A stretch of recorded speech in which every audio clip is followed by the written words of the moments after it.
The Federal Bureau of Economic Analysis has released its GDP report for the third quarter this year, which projects record growth. Now, this is great news for President Donald Trump as he can use it as a scorecard for his administration. However, with millions of Americans and businesses still out of work and no stimulus package in sight, is this really a recovery or a rebound? Our next report finds out. The U.S. economy grew at a historic 33.1% annual rate in the third quarter. This comes as the government provided pandemic relief worth more than $3 trillion, which fueled consumer spending.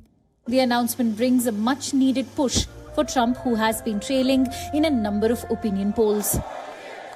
We are doing great. Do you see the number today? 33.1 GDP, the biggest in the history of our country by almost triple, right? Almost triple.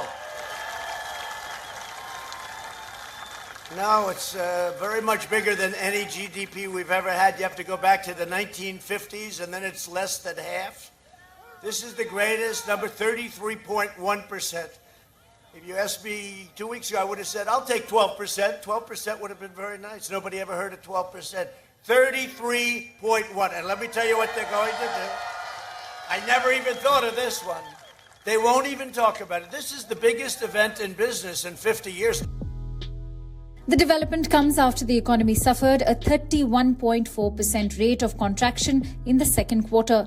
This was the deepest setback since the government started keeping records in 1947. The deep scars from the COVID-19 recession could take a year or more to heal. Economists had predicted a GDP expansion at a 31% rate in July to September quarter after the economy plunged into recession. The economic boost has not eased the difficulties posed by COVID-19 as tens of millions of Americans remain unemployed. The pandemic relief package provided a lifeline for many businesses. But government funding is now receding and no new deal is in sight at least before the election. New cases of coronavirus are spiraling across the country, forcing restrictions on restaurants and bars. Persistent layoffs and slowing employment growth could further strain consumer spending in the coming months.